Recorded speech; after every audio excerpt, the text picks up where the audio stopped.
Welcome. We're just waiting a minute for the room to fill up. All right, I'm going to get started with our introduction because we have a lot to cover today. So welcome everybody. On behalf of CNYC and our speakers tonight, I'd like to welcome you to our Local Law 97 Success Stories, which is the last scheduled class in our Sustainability with Affordability series.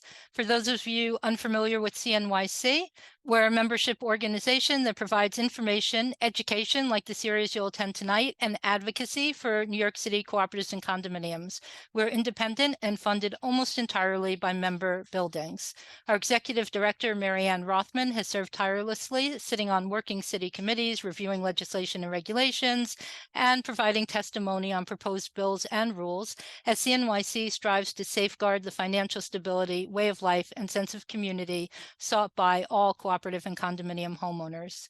We're committed to advocacy efforts on the city, state, and federal level, which have led to the co-op condo tax abatement and its extenders, reverse mortgages for shareholders and cooperatives, a reduction in the number of drops required for FISP inspections of cavity wall buildings, additions to permitted inspectors for parapet wall inspections, and hopefully soon additional rebates and incentives for Local Law 97 and energy efficiency projects, such as the bill introduced by Ed Braunstein in the Assembly recently.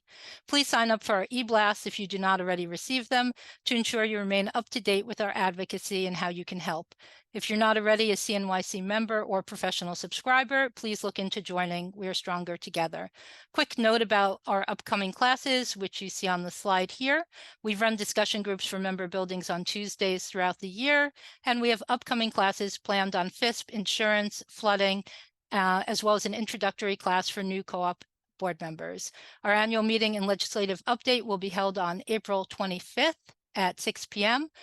in person. All CNYC members and professional scribers are welcome to attend for free, and we'll announce details in the location shortly. On to tonight's class. We are pleased to welcome back Jessica Tusing, the Director of Compliance for Argo Real Estate, a Manhattan-based property management firm that oversees approximately 120 residential buildings across the city. Jessica has over 10 years of proven property management experience and is an expert in implementing regulatory compliance procedures. She is the Vice President of the Board for IREM, the Institute of Real Estate Management, and also participates on the REBNY Residential Board. We also have Darren Johnson, a senior account manager for Bright Power, a provider of energy and water management services for real estate owners, investors, and operators. Darren is an expert in assisting multifamily and commercial properties in the greater New York City area to identify how to improve energy performance by reducing their energy consumption and costs through better energy management. Jessica and Darren have carefully reviewed many buildings in their portfolios to find examples that we feel will help you devise plans for your buildings, and we're looking forward to this presentation. If you have any questions as we go, please put them in the Q&A, and Jessica and Darren will try to answer them for you from the floor. Thank you all for attending, and I'm going to turn it over to Jessica and Darren. Thank you. Thank you, Rebecca. All right, everybody. For tonight, we are Darren Johnson, Jessica Tusing. Rebecca had already introduced us. Jessica. Argo Real Estate was founded in 1952, and we're one of the New York's longest standing independently owned real estate companies. We're an owner, developer, and manager of over 12,000 units. With a long-standing reputation for integrity and client services, we have an in-house brokerage team that's responsible for more than $1 billion in sales and development transactions. Our closing and transfers department, we think is the best. It's headed by our super lawyer, Diana Diaz, and we were also named Best Places to Work for 3 consecutive years from Crane's Business New York. Thank you. Just a little bit about Bright Power. We, as Rebecca had mentioned, that energy and water management services for the real estate industry started in 2004 here in New York City. We're a registered Energy Star service and provider partner. We maintain a proprietary database of over 100,000 buildings and 15,000 properties with utility analysis and other analysis that we have completed over the years. We have completed over 2,400 energy audits, mainly around the New York City area, but also in other parts of the country. And we have helped buildings successfully complete over 600 energy upgrades at their buildings so far to date. So what we're going to do before I jump into this is that just to give everybody an idea of what our plan is for this evening and what we're going to be talking about is we're going to do kind of a quick recap of Local Law 97, just to make sure that everybody is just a little refresher. And then what we have is that we have 4 buildings that we're going to look at in a little bit more detail than we probably have done in the past. And we're going to be able to talk through some of the different options for compliance for Local Law 97. And we're going to be able to provide you some of the thoughts that other boards are considering. And so there's going to be the first one that we're going to talk about, that we're going to have a lot of information, supplemental information about that first building. And then we're going to be able to highlight and go through the other 3. So we do have, I think, a nice mix of buildings for us to be able to discuss. They all happen to be pre-war buildings, so hopefully that's going to be most relevant to a lot of the people that are here, just to be able to see what the opportunities and the options are. So I think that this is going to be a very valuable conversation for us this evening. So just as a reminder, the energy-related local laws, and the one that we're going to be focusing on, which is going to be Local Law 97, the carbon emission limits, that unless something changes, is going to start with the first filing by May 1st of 2025. And then just as a reminder that this is for all buildings over 25,000 square feet. There is a covered buildings list for those that are going to need to comply. It's really about taking a look at how are we going to be able to reduce carbon emissions by 80% by 2050. This is going to be multi phases of a rollout. So where it's designed today is that there's 4 phases. And so we have the coefficients that have been set for the first 2 phases. We have guidance for phases 3 and 4, and those are supposed to be confirmed at a later time. Luckily, the city is seeing, instead of 20%, they're only seeing 11% of the buildings are going to be getting penalties. So that is good progress. Yep. And as a reminder for any buildings that might have, let's say, sponsor units that are rent regulated, because I know that we see that in a number of co-ops or condominiums, that potentially that there may be some rent regulated type of apartment that does exist, that there is a 2-year deferral as long as you have one rent regulated apartment.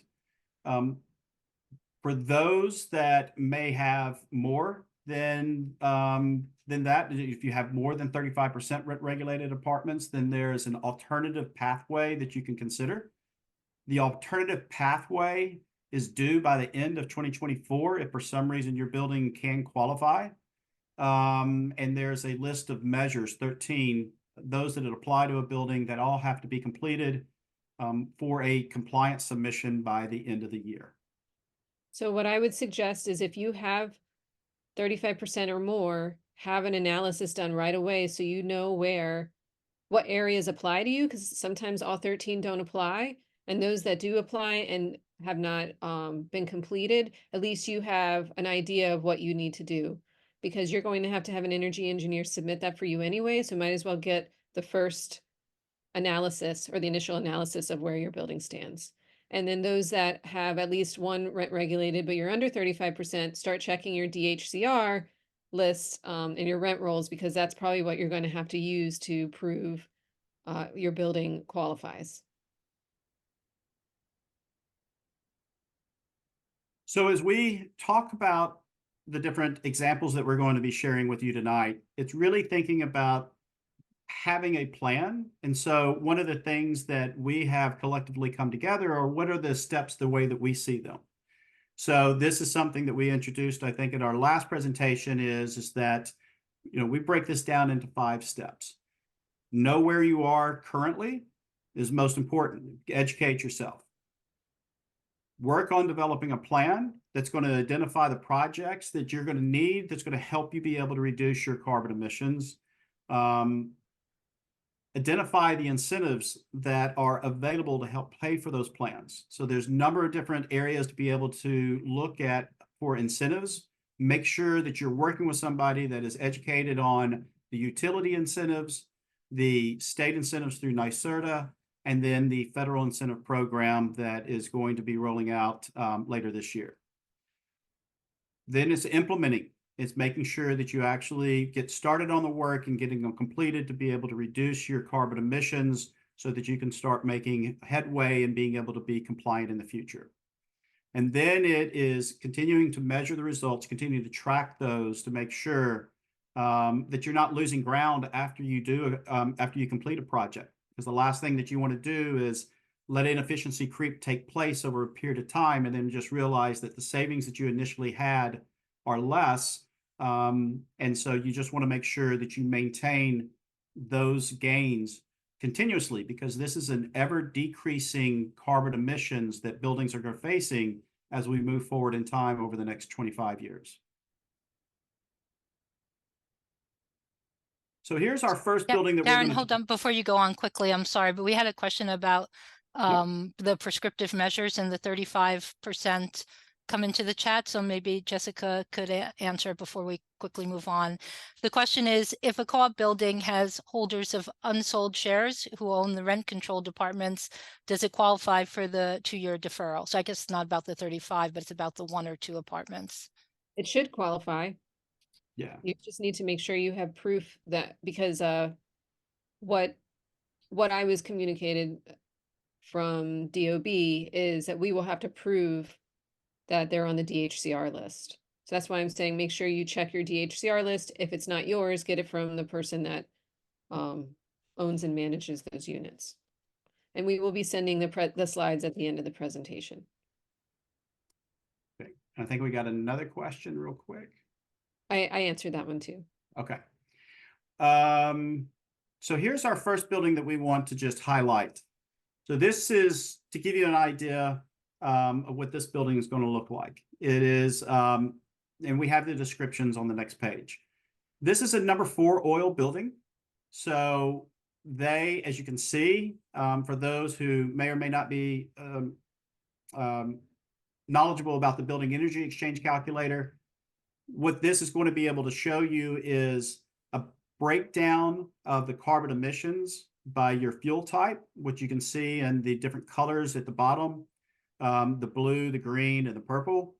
You can see your calculated carbon emissions total for the first phase, the 2024 through 2029. So for this building, the calculated carbon emissions, even with using 4 oil, is 342 tons of carbon dioxide equivalent.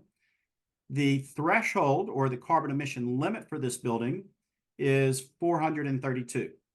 So with this building, even though they're on oil, they're below that first phase of 24 to 29, but then they are starting to look at fines starting in 2030 as they move forward, assuming that they do not do anything else.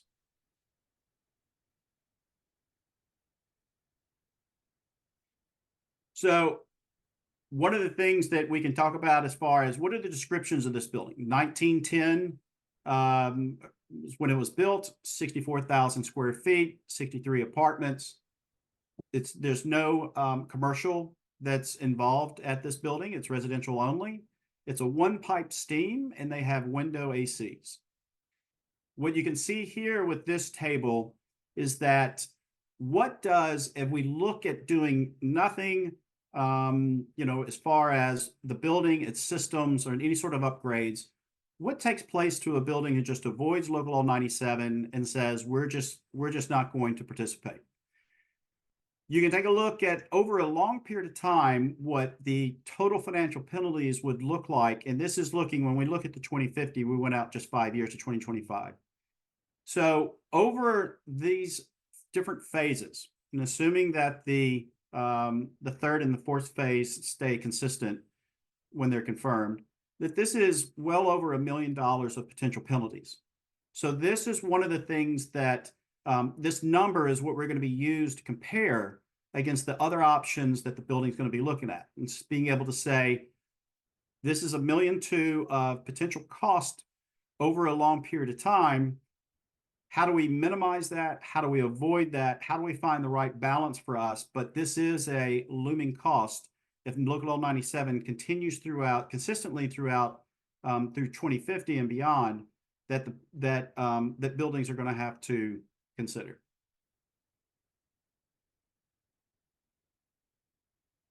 When we take a look at this building and we take a look at the breakdown of how they are using energy, that you can see here that the majority of this, about 75% of it, is from domestic hot water heating and space heating. So this is when you think about the oil that they're consuming, it's for those two systems. You can see also that the third largest area of consumption is in the general plug loads. So what we really want to be able to focus on when thinking about how to be able to help the board and being able to reduce their carbon emissions, that it is going to be focused around space heating and domestic hot water. When we talk about the options for electrification, those are the two primary areas of the systems that are the focus of installing heat pumps. And then the question is that how are you going to, if you don't install heat pumps, how are you going to get as most efficiency as you can out of those two systems, since they represent the largest amount of energy, thus carbon emissions at the property? If I may, Darren, the reason we brought up this building is not because of number 4 oil per se. It's because it's a building that Argo manages and their boiler's at the end of its life. So they're planning to change to either number 2 gas or heat pumps. And so we thought that they would be a good example to show to you all what they face right now, so that they can make a decision going forward with keeping in mind the penalties. Yep. And I see there was a question about 4 oil. 4 oil goes away in 2027. Right. And so you're right. The only option there continuing is to go to 2 oil. And the way that looks today is, that's only about a 5%, let's say around a 5% reduction going from 4 to 2 in your carbon emissions, if just by switching oil and nothing else. And So something else to consider is, like, we know that this is not the only expense for buildings. This building just went through an entire repiping of their gas line because they failed local law 152. So so they really have to evaluate, and you can see Darren's schedule. They really have to evaluate where they're going to be investing their money in the building and how much they actually have, because this is not the only law that they're facing. So it's a really interesting conversation on how they're going to address the replacement of their boiler, because they can't pass their triennial. So they're now forced to do that. There's no more longevity to it. So then the question becomes the potential performance. What does the future hold? What does it look like for this building when you consider their different options? And what I would like to just highlight here are really the bottom 3 rows. So the bottom 3 rows are what we're really going to be focusing on in more detail. And that is to just look at what we're going to call energy conservation measures, ECMs. And there's going to be 3 different categories that we're going to discuss. There's going to be the common ECMs. There's going to be the fossil fuel measures, and the fossil fuel measures in some respects are mutually exclusive with electrification. And so the question then becomes is that if you do everything available through the common ECMs, how far can you get with reducing your carbon emissions before you're facing potential fines? And then if you do everything to optimize your fossil fuel systems, how far does that get you in being able to reduce your carbon emissions?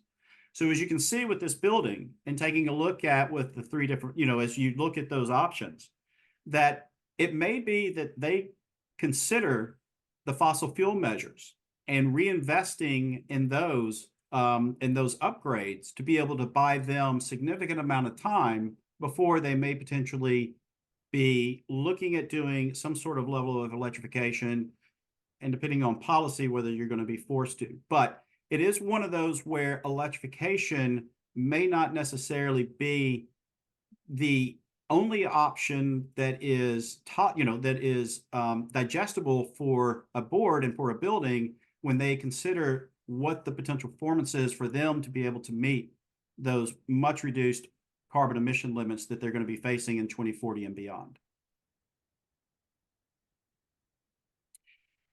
So just to kind of be able to expand on what really, when we talk about these three categories and how really want everybody to think about the different ways and the different types of upgrades that you can do. So energy conservation measures, the common ones, what do we think about those? They're very independent in their relation to decisions that are going to be made relative to the fossil fuel or the electrification options. Some examples of this are your building envelope. When you have an opportunity, as far as if you have one planned or if in the future, when you're installing new windows and being able to improve the building envelope, it's going to have a benefit whether you do the fossil fuel measures or whether you do electrification. And if you are replacing a roof membrane and there's an opportunity to be able to increase the roof insulation at the time, that is also going to be helpful no matter what you're doing as far as fossil fuel or electrification. And it's mandated, right, Darren? Yep. So if you can, and so it's really going to be whether it's going to be practical or not for you to be able to meet current energy code with that increase in insulation. And then you have some buildings that have mechanical ventilation. So what we do know is that with buildings with mechanical ventilation, that for the most part, they've been ignored over the years. They're inefficient, and it's an opportunity to be able to create a reduction in your energy consumption. And then you also have, as an example, the in-apartment upgrades. So this is where you're thinking about, okay, what takes place inside of an apartment in the consumption of energy? So from a domestic hot water standpoint, like low flow fixtures, air sealing, when you have an opportunity, which is going to help from the envelope standpoint, lighting, if you can upgrade your lighting inside your apartments, Energy Star appliances, and reducing that base plug load for the building. And there's other things that can be considered inside the apartments. But these are all independent of what you're going to be thinking about as far as in the fossil fuels. And the fossil fuels, for the most part, is basically boilers that are used for heating and domestic hot water. That is going to be the most common way to think about the fossil fuel ECMs. And the other aspect of the fossil fuel system where there's an opportunity for significant decrease in energy consumption and carbon emissions is when you start thinking about the controls and then the steam distribution and then the radiators or the convectors or whatever the terminal unit is inside the apartment. So it's not just the generation, but it's also the controls of the generation, the distribution, and then the terminal units. And then when we talk about electrification ECMs, some examples there is when we were saying, how are you going to, instead of investing in a boiler for heating and domestic hot water, potentially looking at the heat pump technology to be able to replace those, and talk in the examples there that are the most common are going to be a VRF system, which is basically variable refrigerant flow, which is a centralized system, package terminal heat pumps, and then mini splits. So Darren, if we could just really touch on the common ECMs, we get a lot of questions about the in-apartment upgrades and how can you enforce that? One way the building can enforce it is through your alteration agreement. Just make sure you have your attorney review it. But if you mandate anytime that there's some type of apartment renovation, that low flow fixtures, ceiling, LED lighting, and Energy Star appliances be installed at the time of the upgrade, that'll slowly get you down towards that goal. The other thing that we were brainstorm about is, what if you're at a window AC building and the building decides to buy in bulk window ACs that are Energy Star so that they're affordable rather than people going out and buying brand new ones? Because I don't know about you, I want to keep my AC till it dies. Maybe that's another way. And then those buildings that have penalties and you've exhausted every common area upgrade, retrofit, whatever, and you still have penalties, maybe that's a way to incentivize people towards the percentage of their their penalty payment. So just food for thought there. And maybe also in terms of the in-apartment upgrades, like informational sessions where you can explain to everyone, like Jessica said, how much your penalty is and how they're changing lifestyle habits or when they use electricity or changing fixtures will help reduce their, the penalty for everyone. So their portion of the penalty as well. Yep. Right. And there's programs out there, like Con Ed is providing incentives for small users. That wasn't always available. Logical Buildings is the only company right now. I'm sure they're going to get competitors soon, but if residents sign up for Logical Buildings and they during the demand response in the summer and the resident reduces their KW, they will get money from Con Ed saying thank you for reducing your kilowatt usage. Here's your incentive money. You also have an option to do that through your building systems as well. And one of our buildings got, I think it was like $3,000 or $4,000 for just 24 hours of demand response in the summer from I think April to November. So only 24 hours out of the entire summer, and they got $3,000 in incentives. So if you want more information, you can let Rebecca know, and I can pass that on. But there are ways right now that you can be proactive and help your residents start thinking ahead and how they can reduce their consumption. Yep. Darren, we do have are you going to cover later for the ECMs regarding fossil fuel, like how much that can help regarding the things that you can do with radiators and steam traps, et cetera? Yep. So we're going to cover that. And then there was a question about heat pumps. Are they for all buildings? The answer is yes. There is a way to be able to install heat pumps in all buildings, whether they're over 10 floors or not. So that is something that, and that's where the package terminal heat pump is really probably the more logical solution for buildings that are going to be taller than 10 floors. So taking a look at this first building, this is a list of recommendations. So here's some of the common ECMs. And we talk about the things that they can do. So the building envelope, as we can see here from the standpoint of if they were to install new energy efficient windows based on current energy code, what would that carbon reduction look like for them in being able to improve their thermal barrier?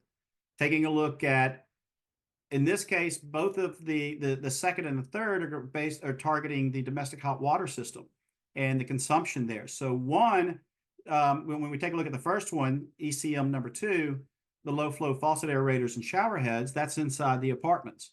So that is something, as Jessica said, a compassive way to be able to do this is to consider, revising alteration or new owner agreements and being able to have them implemented at those times. But it is a way that when you think about domestic hot water consumption and how much heat is required, that the flow of hot water in the apartments, if it is, let's just say, there are some fixtures that are still 3 gallons per minute out there in buildings in New York City. That is a lot of water that's flowing out of the tap that is just going to have to require heat to be able to replenish. And then you have, in this case, and it's not applicable to all buildings, but a way to be able to balance the distribution of the domestic hot water, because domestic hot water systems are continuously primed with hot water that is circulating on a consistent basis 24 hours a day. And there's a way to be able to balance that to where it is more contingent on, there's some savings associated with creating some balancing valves that are adjustable, that adjust the flow relative to demand. So there are some saving measures associated with the recirculation or the distribution system for domestic hot water. And in this case, for this building that we're taking a look at, solar was an option for them based upon their roof, the lack of obstructions, whether it's from other buildings around or obstructions on the building. So it was a recommendation that they can consider.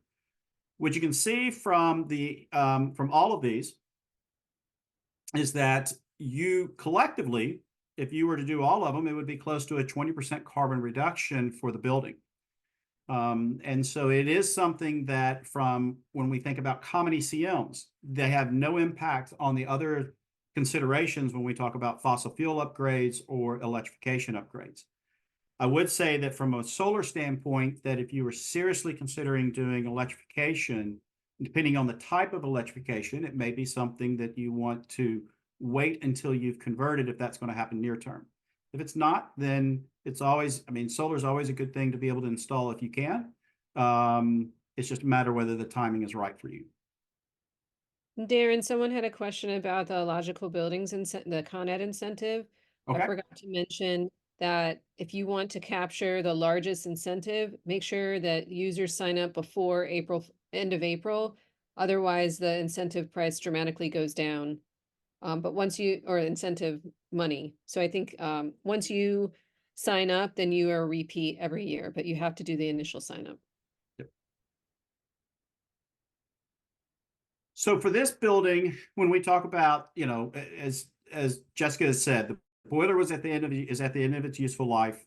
You know, they need to do something about being on oil. And so really the main option for them, because their distribution is fairly efficient, the main thing for them that we identified was to do a gas conversion and install a new boiler. So there definitely, from a standpoint of efficiencies that would be gained, it's about a 5% improvement in efficiency from a new boiler versus the current one that they have. And then the remainder of the carbon reduction is going from oil to natural gas. So it is a way that's the reason why when we saw the potential performance, that if you combine the 20% along with this almost 27%, it's a significant decrease in carbon emissions by improving the building envelope, the consumption of the domestic hot water, and then changing their fuel and improving the efficiency of the boiler. So for them, this is a reasonable option for them if they start thinking about local law 97 compliance out to 2040 or 2045, let's say. What we want to highlight, though, is, and one of the things that we want to remember is saying, okay, the initial investment of this is $600,000.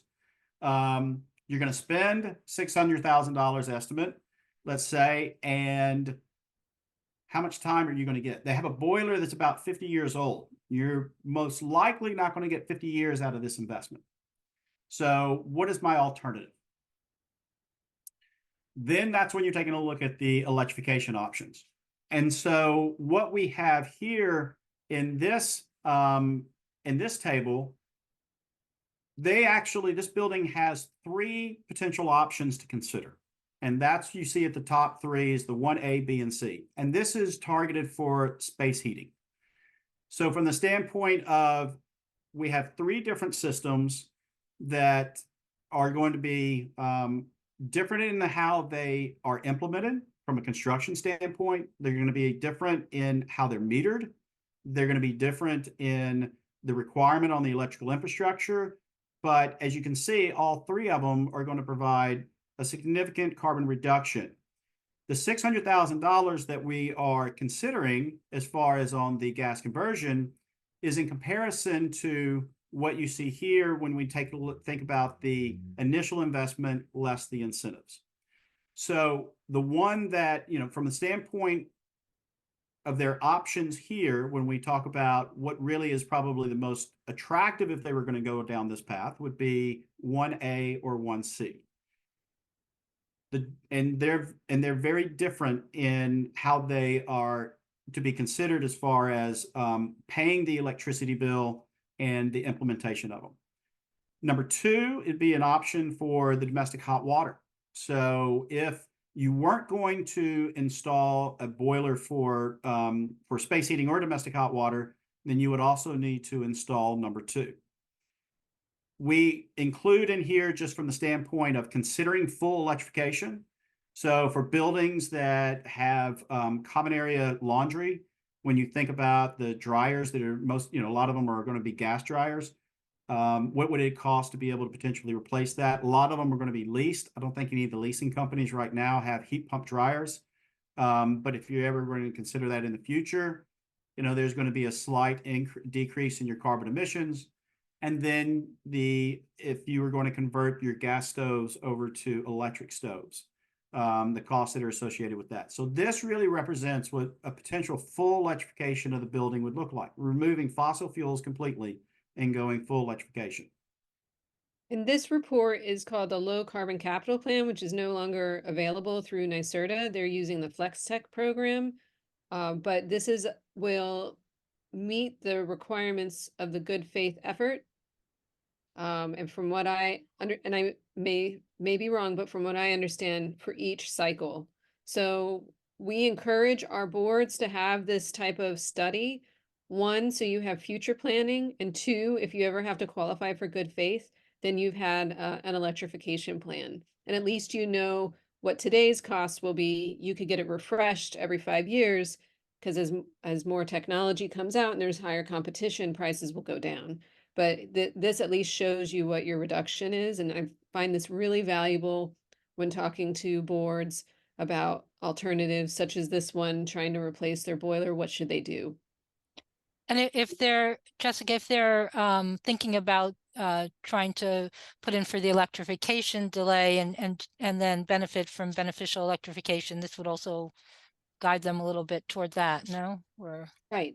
So the beneficial electrification is that you would get a reduction in the penalty percent, or the carbon towards your building. So they actually changed it, and Darren can go into it more, but it used to be a certain time period, but now it doesn't matter the time period. You just have to have the electrical equipment that was installed verified to meet the standards of the DOB. Yeah. So, and thinking about that and thinking about the different scenarios. So let's just say you didn't want to do a gas conversion and that you were going to not make that investment, and you were like, okay, how do we, and we can't afford to go full electrification. So what are the scenarios in this? So electrification, and it's included in our cost estimates here, which it's very difficult these days to probably be as accurate as everybody would like for us to be. But there's the electrical infrastructure. So the question about electrification is, and I think somebody asked this question, a lot of buildings, their electrical infrastructure is not going to meet the demands of the new electricity load if you're going to be installing some of this equipment. So let's just say that you have a building that the main panel, the capacity there is, let's say, 800 amps. That after you look at what it would be required as far as the load, if you were going to do, let's say, 1A or even 1C, along with number 2. And potentially thinking about, well, are we going to be forced at some point in time in the future to have to swap out gas stoves for electric stoves? So what would be potentially the full electrification load? And let's just say that calculation comes out to 1,400 amps. So one of the things that you're going to want to consider when you're looking at whether it's going to be partial or whether it's going to be full is, what is that potential full electrical load, and what's it going to be required?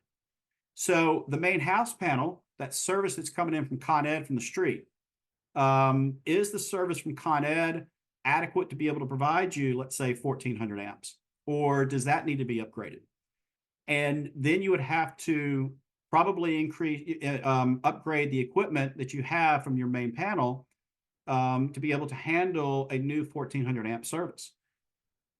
One of the things that we can then now think about as far as a divergent is, if you're doing number 1A, which is a VRF, that's a centralized system. That centralized system means that the heat pumps that are going to be connected in the building are going to be off of the main service, because they're either going to be located potentially outside on the ground. They could be potentially partial of them on the roof, but that is going to be connected off of the main service. But if you're looking at 1C with the package terminal heat pumps, all of a sudden then you're going to be looking at installing these heat pumps inside the apartments.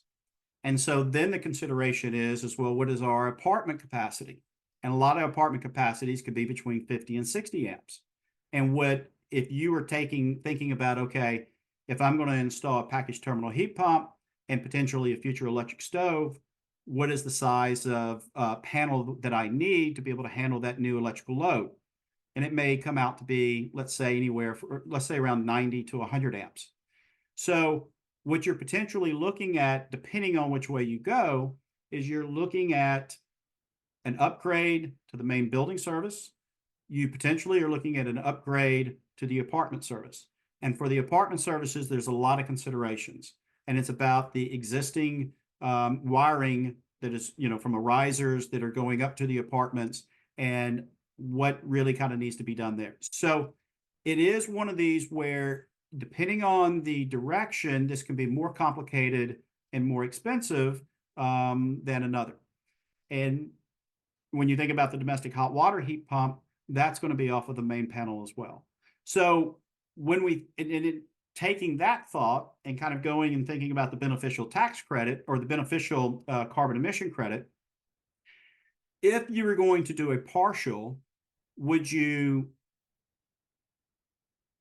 one would you consider? And so with this building being on oil, the hard part here is that you wouldn't necessarily want to put in a new boiler for the space heating and do anything for the domestic hot water, because that boiler is going to be sized for full heating and domestic hot water load.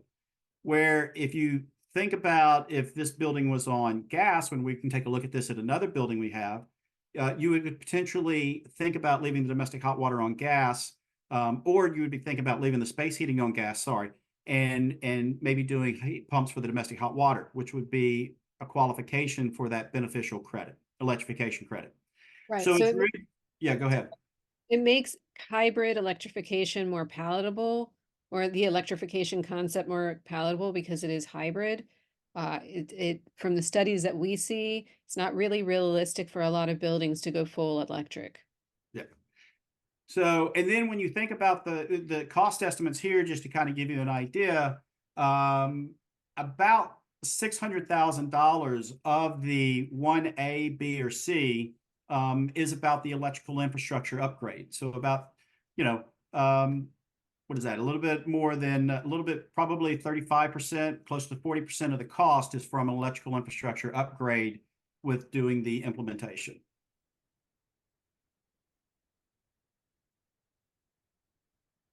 Yes, we're going to send out the slides afterwards. What I would like to do here is, in case you're not familiar when you're thinking about the electrification options, is what is a variable refrigerant flow? What does that look like? So this is a centralized system. And what you have is that you have a bank, let's say, or a collection of these condensers that are together, that you have refrigerant lines that come from the condensers, and then they go through the building to the apartments. And in the apartments, that you'll have what are these cassettes that would potentially be on the wall or be on the floor.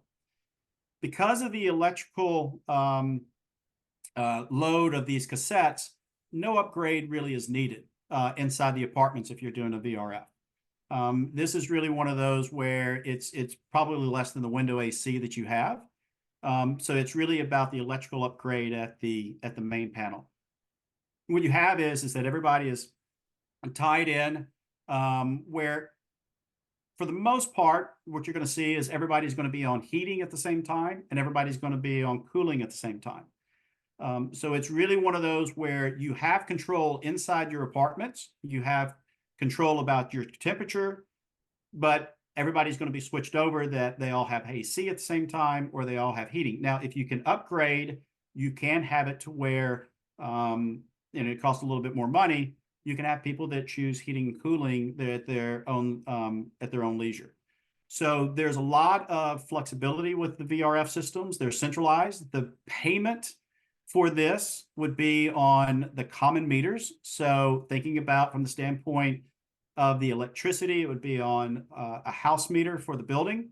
You can submeter and I say submeter, you can put in meters to be able to identify the energy consumption of every apartment. So from the standpoint, because you are transferring the heating and cooling all to a common house meter, then you could send out submeter bills based upon each apartment's consumption. There is the software to be able to do that. But this is a centralized system. This would be one that I would say would be difficult for buildings that, let's say, are over, 13 or maybe 15 stories tall. It really kind of depends on the configuration, but it is, for buildings, let's say, that are 6 stories tall, 7, 8, 9. This is a real possibility for them, especially if you have some space outside, let's say towards the back of the building, and space on the roof where you can divide the condensers so that you split the building from who's being served from which location. So, but Darren, we had talked, this is why planning right now is so important. Because if you don't have penalties till 2020, 2030 or 2035, and you want to put a system in like this, and the ownership of the electricity changes, that means you have to update your governing documents. And we all know that updating governing documents is a real pain. But if this is something that you want to do for your building, right, like now is the time to start planning. Do a 5-10 year electrical or carbon plan so that you have an idea and you can present it to the people in the building and let them know, or have them vote, some depending on the governing documents. Yep. But that's really important. And Darren, there's 2 questions in the Yep. Q&A that I'd ask you to answer. So the expense for the electrical upgrade is included in our initial investment analysis here. Like I said, it's one that you don't really know what that expense is until you get an electrical contractor to tell you exactly what it's going to cost. But that's where our that we have it embedded in here, so it's not on top of this; it is included. And then from a VRF system, as far as existing fan coil units, and we can talk about our building number 4, which has essential cooling. You have heat pumps that you can install that will provide the heat that's necessary for your condenser water loop that is already in place, that is running to all of the fan coil units. So that was one where, yes, it is like a VRF in the sense that you have heat pumps that will be sized to be able to provide heat to that loop. It depends on the type of fan coil units, whether, and we can get into more details about that. There's low temp and high temp, but on a high temp standpoint, because you need the fan coil units are basically just blowing air across a pipe. But yes, that has been done as far as the heat pumps. There's a case study that's out there, 111 4th Avenue, where they replaced their fan coil units and then they installed some heat pumps that are providing heat for the majority of the year, not 100%, but they do have some backup. But for the majority of the heating season, they're using heat pumps to provide the heat to their condenser water loop. And the upgrade that they did was amazing. They actually went net zero all the way to 2050, but it costs a lot of money. Yes. So from a standpoint of mini splits, this is one where, just to kind of let everybody realize what we were talking about, you see this a lot of time in offices. For most buildings, this can be more difficult to be able to install because you have a unit outdoors, and then inside you have that cassette. A lot of times it's on the wall, but it is one where you have length restrictions from the refrigerant lines. A lot of apartments that you'll see that has like a patio, or they have a balcony, that you'll see that they can put the condensers out on the balcony and then they can run the refrigerant lines inside. But it is a little bit more difficult because each apartment has its own heating and cooling source. And this is great for, let's say, 3 and 4 bedroom apartments. Where some buildings, what they're doing is they're taking a window and they're reclaiming it. Basically, they are building a structure outside that's going to be able to hold a condenser unit. And so they're not able to attach it to the wall, but they're able to take a window that really is of no use, put the equipment there, run the refrigerant lines, because this is going to probably be a better option for some of the larger apartments to be able to do this. And so it's not necessarily a building-wide solution, but it very well may be specific apartments that it's a better solution than looking at package terminal heat pumps. So really there's Darren, is that something that could be considered by like the garden style townhouse complexes that are sort of in the outer boroughs? Or because they're more absolutely. like houses, right? So Yeah. that they would be powered individually that way. Yeah. Yeah. So you could consider the garden style townhouses consider mini splits. They can consider package terminal heat pumps. They could consider, there's going to be some new technology that's coming out depending on the size of the apartments. So this is when we think about package terminal heat pumps. If anybody currently has a PTAC, thinking about the PTAC that you have, which you would just pull out, and in some cases you can just slide these in for buildings that want to consider package terminal heat pumps that do not have, let's say you just have window ACs. There's a couple of different adapters that are out there. You can use the bottom 6 inches of the window because these are air source heat pumps. So they need air to be able for the intake and the exhaust. So it can come from the bottom portion of the window, which is a lower profile than if you had an AC that's sitting on the windowsill. It potentially is penetrations in the wall where you would need, let's say, 2 8-inch holes where that would just slide into place. So there's different options there from a package terminal heat pump. This is actually transferring everything like a mini split over to the apartment where you have all your heating and cooling.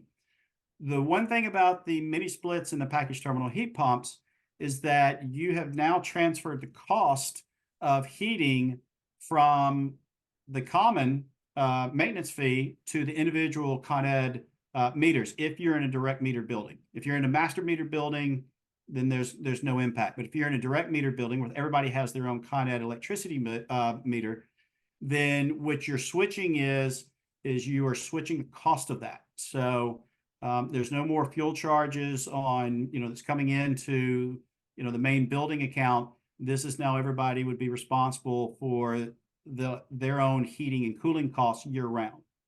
And on one hand, that's great.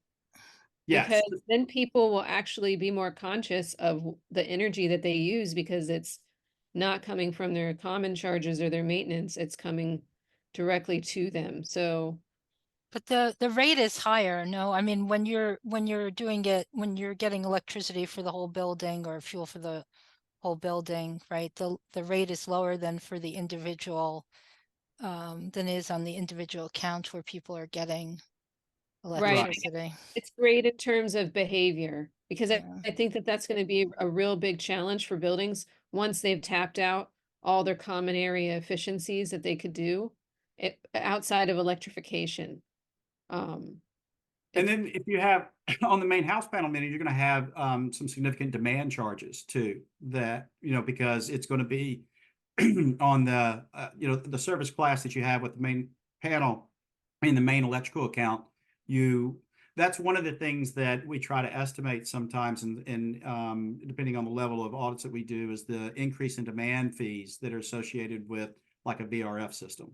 So it really is one of those where the kilowatt hour charge, which is a service class 2 for the individual apartments, is going to be, or service class 1 is going to be higher than what you get on like the main electrical panel, which is basically usually a service class 9.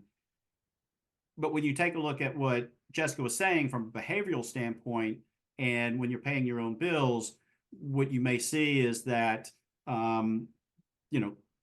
even though it's a higher kilowatt hour expense, the consumption per apartment is going to go down. And you're also going to be avoiding those high demand charges that you would be experiencing on the other one. Right, and that goes for hot water too. The low flow fixtures is to help reduce how many gallons per minute.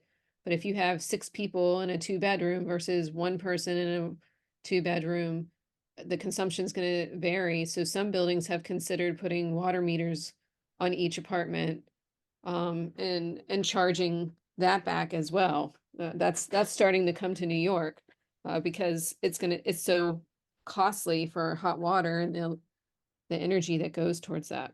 Yep. Okay. So really, when we think about how this building and in pretty much any building is going to, what are the things that, you know, the considerations, what are the variables, what is going to impact decisions? And this is just some beginning thoughts here for everyone to consider. There's going to be the financial considerations. What are your capital sources for being able to pay for a project if you are going to be doing a main system? So when you think about whether it's going to be a gas conversion and a new boiler, or whether it's going to be from an electrification, electrical infrastructure upgrade, where are your capital sources? Is it going to come from assessments? You're going to be able to refinance a primary mortgage, or you're going to need to find additional loans from another source. Some of the things that also from a financial standpoint are policy changes in the future that we don't know about that may eliminate the fossil fuel equipment in the future. So you do the gas conversion, and then you put in a new boiler, and then somewhere between 2035 and 2030 and 2040, the city passes a law that says, you know, we're phasing out anybody's ability to renew a permit on a boiler after a certain period of time, and you're going to be forced to electrify. So then the question becomes, taking a less expensive route all of a sudden becomes more expensive because you're doing electrification anyway in the future. So you have to weigh that as well. One that there is no data on yet, but it is a consideration, and it's something that is starting to be talked about, is property value. So is there any sort of change in value from buildings that are going to be fully local LL97 compliant, that are pursuing the electrification, or those that are still on fossil fuels that have deferred investments that at some point in time in the future? So this is one where, you know, we do not have, I mean, as far as I'm aware, because we keep asking, there's no real data points really for this, but it is consideration. Is there a potential difference in property value for those that have done a lot of work in the upgrades already relative to those that have not? There's the technical and the construction considerations on this. You know, where are the areas of the work that's going to be performed? Is it going to be pretty much all in the common areas? How much work is really going to be involved with the apartments? And then it's the coordination of anything that's going to be involved in the apartments. The challenges with electrical infrastructure upgrades, you know, buildings where there's definitely some buildings out there, if they want to do full electrification, they're going to need all new main panel, switch gears. They're going to need new electrical wiring that's going to have to increase the gauge. They're going to need, it's going to have to go through the wires. They're going to have new panels at all of the apartments. It's going to be, you know, it's complete new infrastructure for some buildings, where it's definitely going to be more difficult than for some others. Challenges with new equipment locations. So if you're going to want to place equipment on the roof, do you have the structural capacity to be able to place it there? Or are you going to have to do some sort of, not potentially upgrade, but you may have some steel beams that you're going to have to locate some equipment on, and thinking about the structural capacity? Or do you even have any space outside to potentially put equipment if you need to, whether it's, you know, for domestic hot water, whether it's for, because you don't have enough space in the boiler room, because you don't have enough ventilation?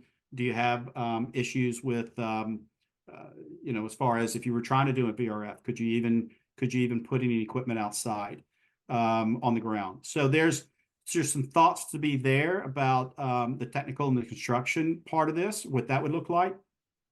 There's the legal question.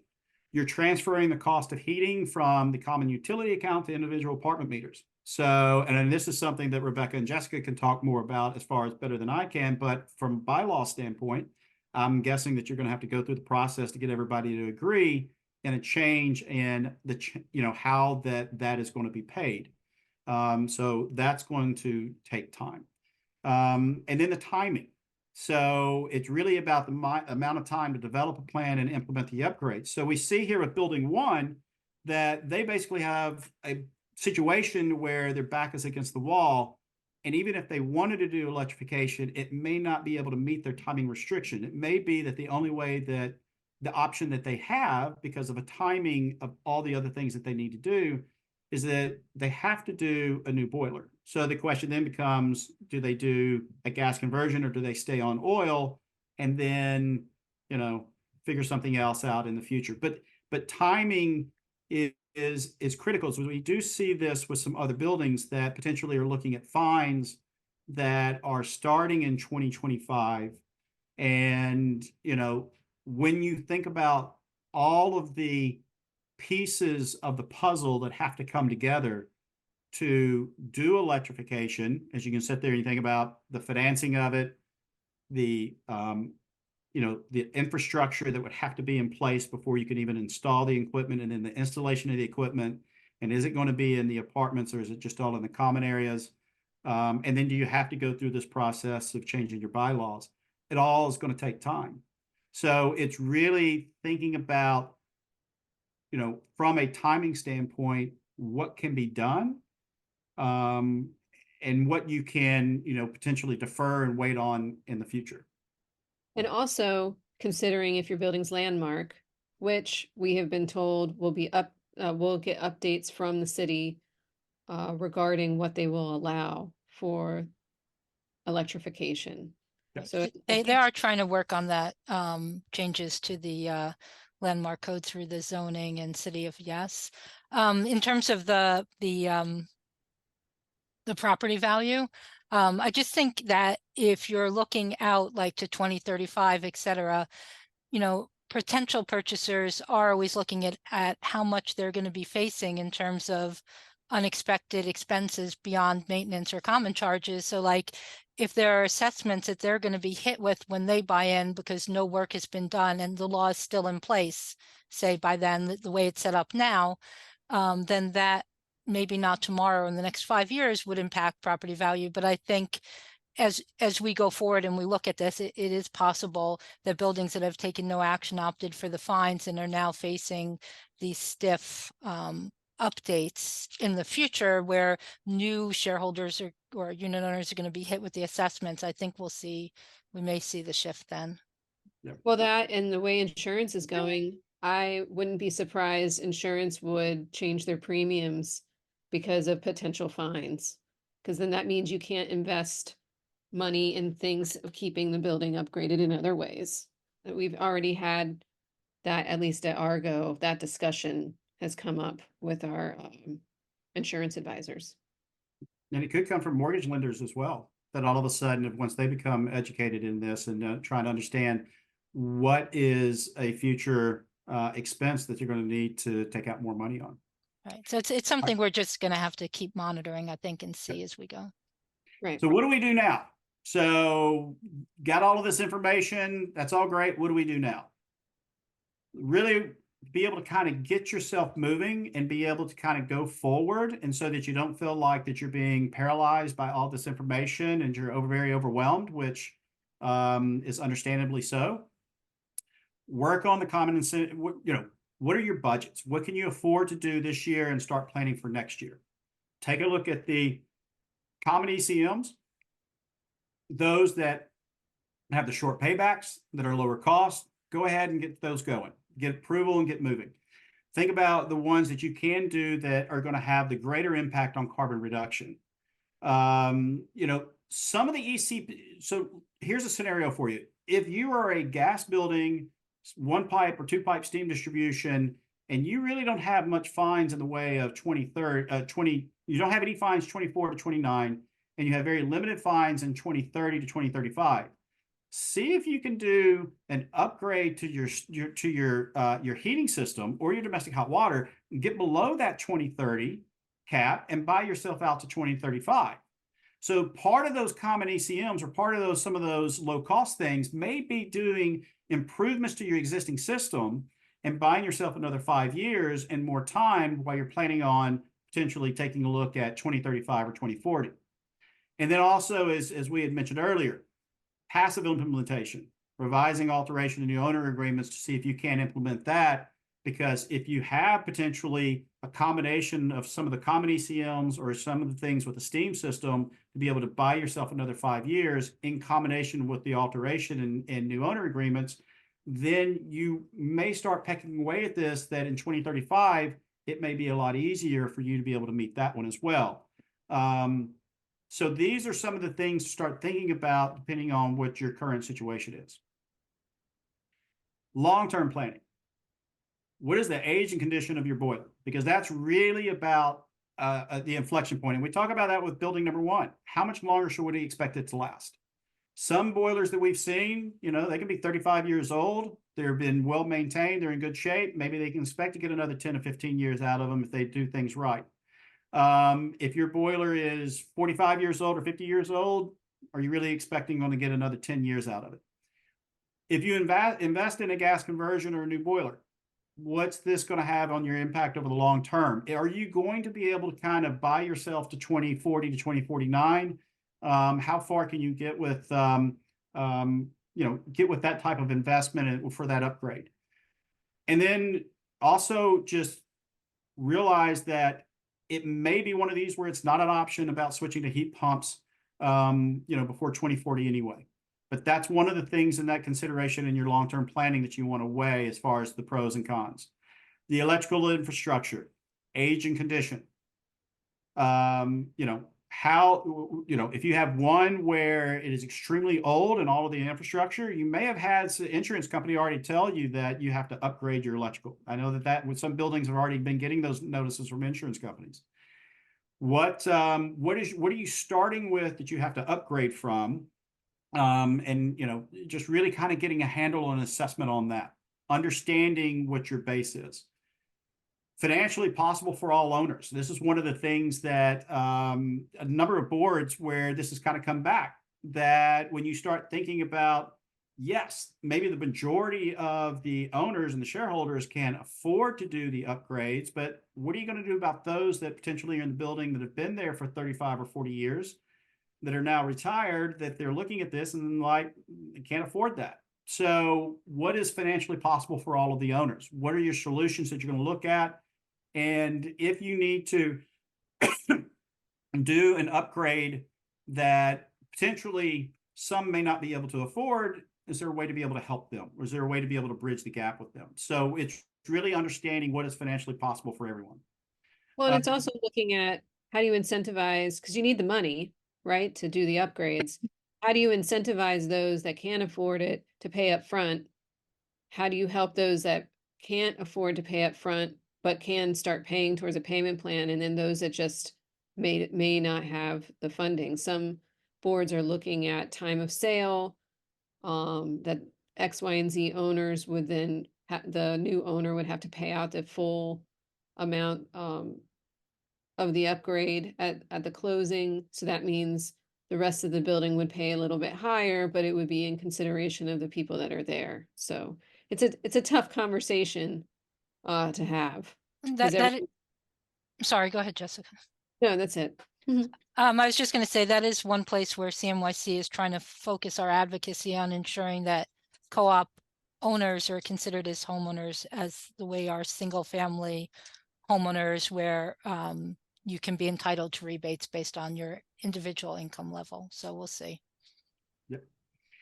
And then if you are going to be looking at package terminal heat pumps that are going to be installed in each apartment, go ahead and get started on the conversation about the bylaws and going through that process. So this is all kind of the thinking about the long-term planning. What do you need to have in place before you can even install equipment? So Darren, we have about 20 minutes left. Yep. So the reason that you went through all of that detail with building one is so that you can go through the next few buildings a little bit faster, but that way the audience has that in mind as you go through. Yep. So this building on number 2, 1930, 33,000 square feet, 39 apartments, mixed use, gas, one pipe steam, through wall AC. If nothing happens, about 1.4 million in cumulative fines through 2055. Those we can see here, very typical to most buildings. Majority of it is space heating and water heating, with general plug loads being next. Darren, can you answer the question in the Q&A? And a 20 emission profile needs to be filed with the DOB. Is there an exception that would be different from the accelerator that are currently? The accelerator.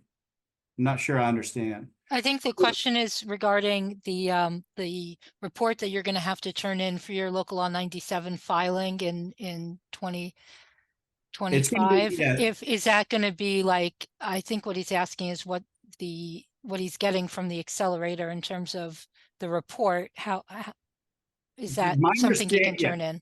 Yeah, my understanding is that so 2025 is going to be based on calendar year 2024, which that data is not available right now. So you're gonna, when that data becomes available, that's going to be part of your, that's going to be the first submission. The accelerator is probably providing you a report based on 2019 data, which Mhm. is which is very outdated. The Building Energy Exchange, the reason why I highlight that here is because you can take a look at the most recent in 2022 data. So what it is that you can look at the trend from, let's say, 2019, 2022 to see how you're trending, but it's going to be based on actual 2024. And so then the one that's going to be submitted in 2026 is going to be based on actual 2025 utility consumption. So it is going to be continuous over a period of time based on your actual consumption. And it's going to coincide with dates and with you can think about your local law 84 benchmarking. So it's going to be representative of the most recent. And an energy engineer has to file it, so you can't use a report from NYC Accelerator as part of the filing. And also keep in mind, 2019 is probably the most accurate to compare to 22 and 23 because of pandemic. It really skewed a lot of the data because of people leaving the city or actually working and occupying the building longer. So when you compare, make sure you compare to 2019. So this building, what I want, as far as building number 2, whole property, as you can see, they're looking at fines starting in next year. The question is that for a building like this that has commercial, and this is what's really going to be important, is that you can see here that the commercial only represents about 12,000 of the square footage. I mean, 12% of the square footage, but 53% of the carbon emissions. So when we take a look at the residential only, how is it performing? So the residential only is performing to where they have fines starting in 2030, but significantly less than when we saw as a whole building. So is an important reminder is if you have a mixed use building, the DOB is not separating you. It's one filing, everybody in together. But the problem is that not all mixed use buildings are contributing equally. So that you can see here in this case, the commercial is way over contributing on the carbon emission side relative to the residential. So we've been doing a lot of this discussions lately, especially with mixed use buildings, is what is the contribution from the commercial relative to the residential? Because from a residential standpoint, most of the time, you're going to have only your equipment that you're going to be responsible for in your spaces that you can control. And a lot of the commercial spaces are going to have their own equipment that are in their own meters, and there's not going to be that ability. So this is where residential boards are having some really hard discussions with commercial tenants, especially when they find out that a commercial tenant is over contributing to the fines. Because if you were on the residential board and there all of a sudden was a fine starting in 2025 of about $21,000, you're going to assume that, oh, well, we got to pay it. But part of this is that how much are you contributing to it from the apartment side relative to your commercial tenant? Right. So at Argo, we've already updated most of the leases in the buildings that we own and manage and have commercial space to say that if we find that your energy usage equals to fines, that you will be responsible for those fines. So that is something you certainly want to look into. And we're also evaluating our entire portfolio, any building that has commercial space with the data similar to the building that is here, for that very reason, that there's no reason for you to have to pay for the inefficiencies of a commercial space. And keep in mind, when you did the local law 87 report, even local law 97 evaluation, commercial space is not required. This is not something that the city requires the engineer to evaluate. They're looking at building systems that may or may not be shared with commercial space. And then they're not looking in your grocery store that has 20 different refrigerators that are maybe 15 years old and have are not Energy Star at all. So it is important for you to evaluate the type of spaces that you have, and if they're energy consumption is high, you should probably look into having that evaluated separately. We have a building right now. Bright Power is evaluating all the commercial space, square footage, accounts, looking at all of their usage because they have big fines coming in 2030, and it makes sense to divide the fines up between who, like if the residential is doing all of this work to reduce their consumption, and then you have a laundromat that's not doing it at all. You know, it helps clarify who's responsible for those penalties.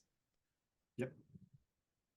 So for this one, the common ECMs, as you can see, is basically domestic hot water focused, and then the common area lighting. The only thing I would say about common area lighting is that hopefully this recommendation goes away after the end of this year because of local law 88, that, you know, buildings over 25,000 square feet, which are those that are going to be subject to local law 97, need to have all of their common areas upgraded to LED lighting by the end of the year. Right, and failure to file that report comes with penalties. And if you have commercial space, you're also supposed to have sub-metering.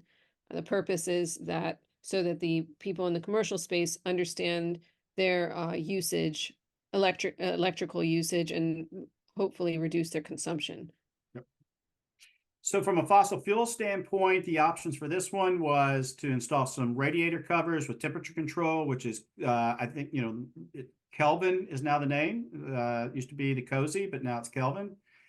Or Radiator Labs, and now it's Kelvin. And then a new steam boiler. So what would that do for you? You know, this is our estimate on the carbon reduction from a residential standpoint versus if they were going to install heat pumps. And so, you know, as we, you know, remember, they have fines starting in 2030. And so the question then becomes, how much can they, because they need. Well, this building's 26 2025. They get penalties in 25. And that was really from the commercial side, but from a residential and its own performance, it needed about a 26% reduction in its carbon emissions if you looked at the residential only to get below its 2030 carbon emissions. And unfortunately, it's not, you're not going to get there going through the fossil fuel side. So then the question, what is the electrification?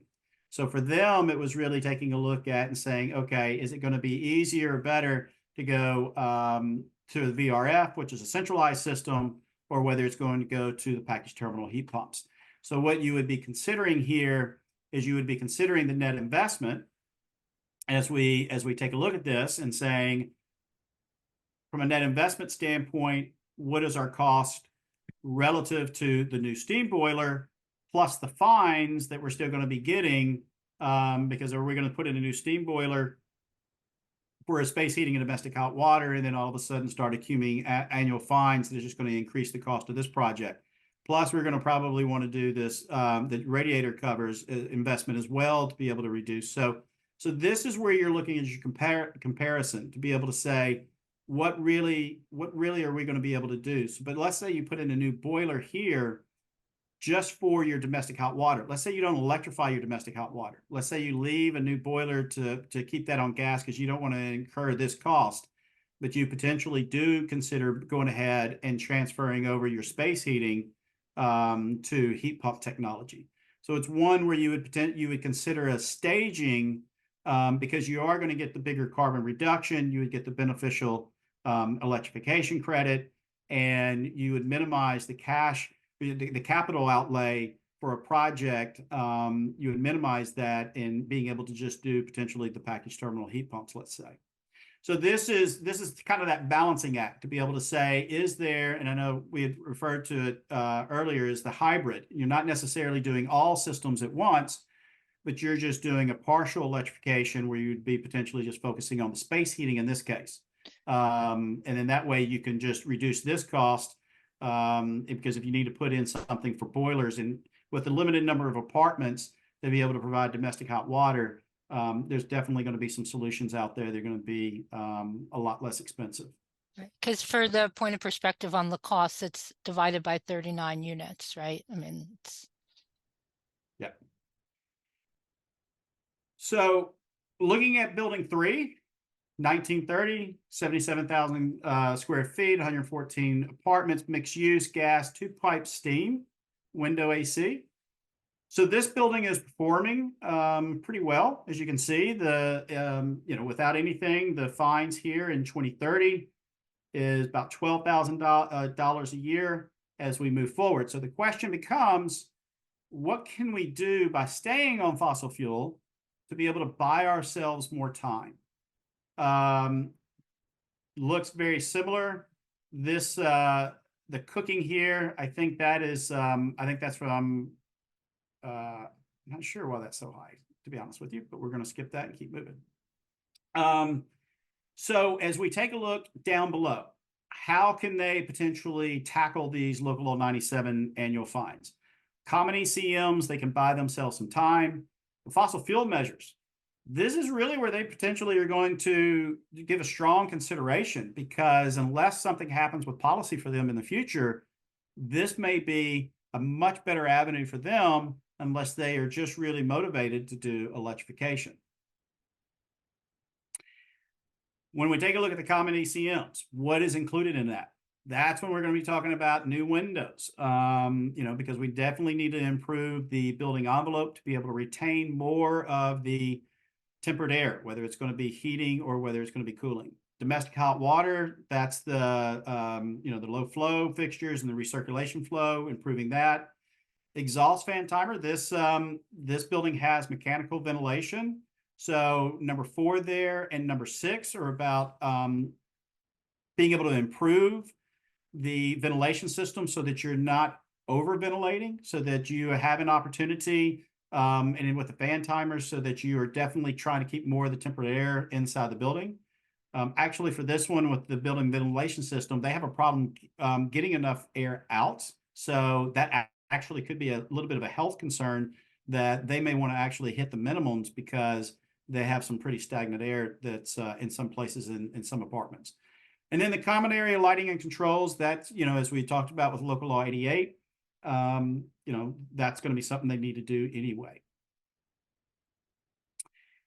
When we talk about the fossil fuel upgrades, so for this one, this is going to be interesting. You got the new steam boiler, because this building, the boiler is about 30 years old. It's a little over 30 years old. So at some point in time, it's not like they got to run out and do this tomorrow, but they just need to have that consideration.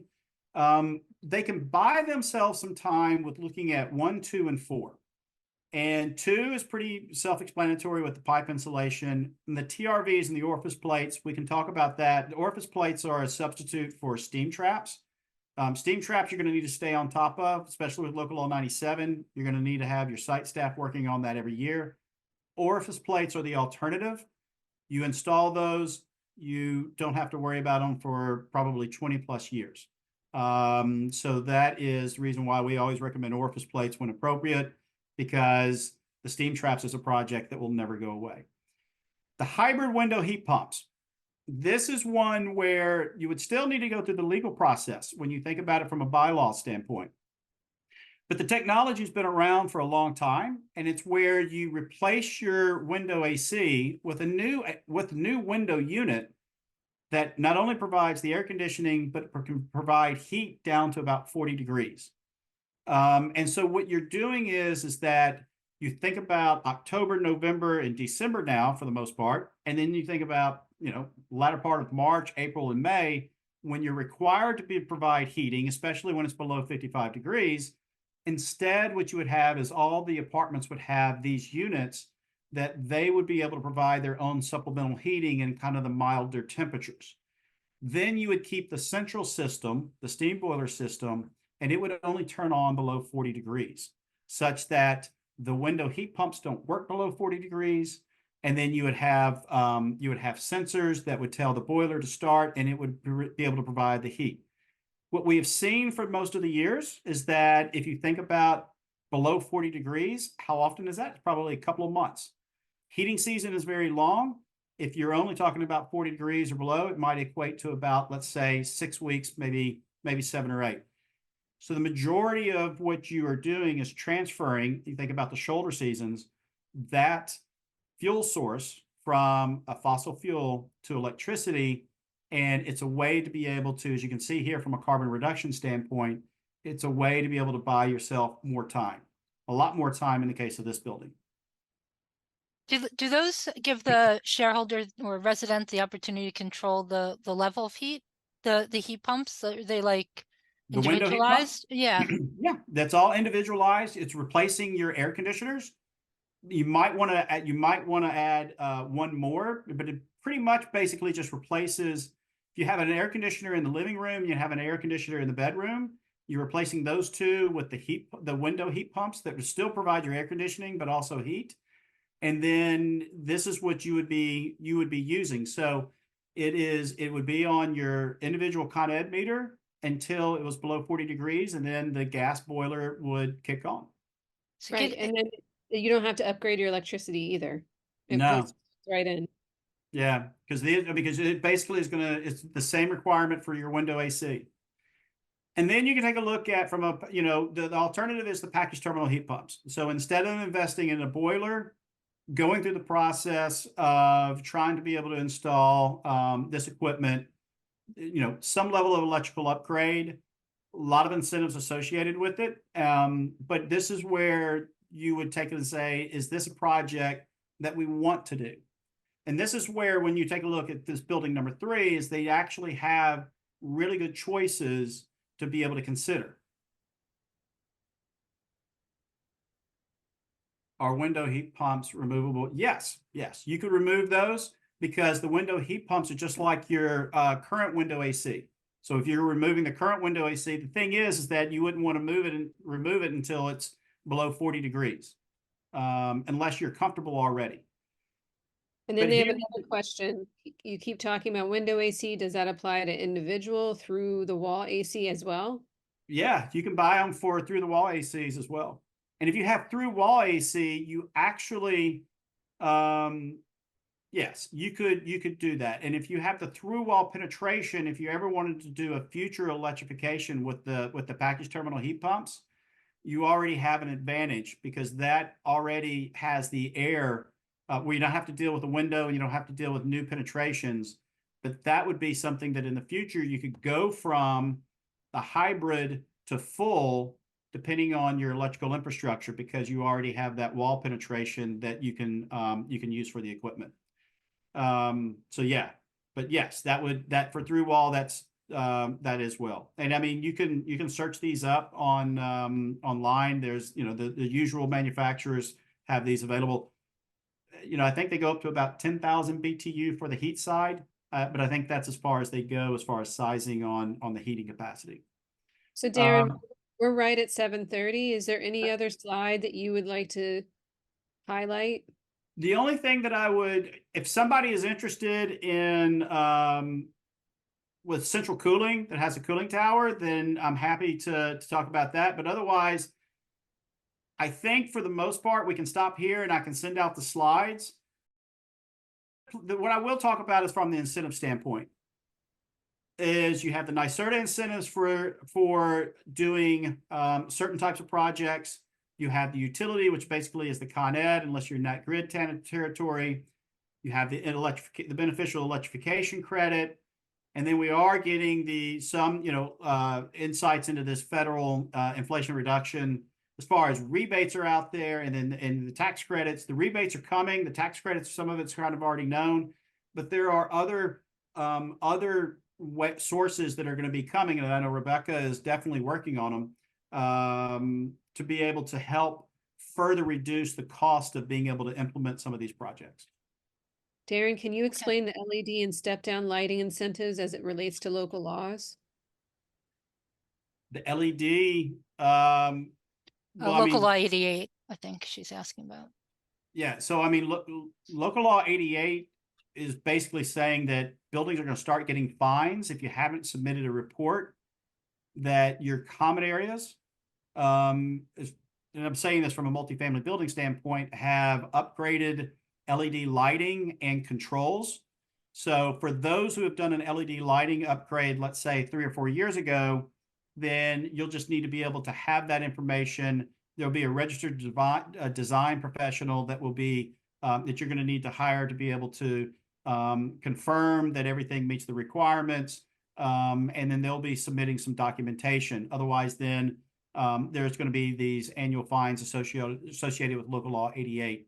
And if you're doing it today, energy code requirements are more stringent, but your LED lighting, there's going to be some bi-level lighting in some parts of the common areas that you're going to need to install with some occupancy sensors on the control side. So this is a local law 88. Local law 88 has been in the marketplace for a number of years, but there's been absolutely no guidance or conversation from DOB about it until the end of last year. And then they thrust it upon everybody and said, oh, by the way, you got a year to comply. It was fun. It was a lot of fun. So what we're going to do now that we have that information is Argo is going to have audits on all of our buildings, and then the boards will know where they stand. And it's just unfortunate that we have less than a year to comply. And maybe we can get you information on that as well, separately. All right. Thank you guys so much, Darren, Jessica. This was a fantastic class. We will make the slides available to everybody and eventually the recording.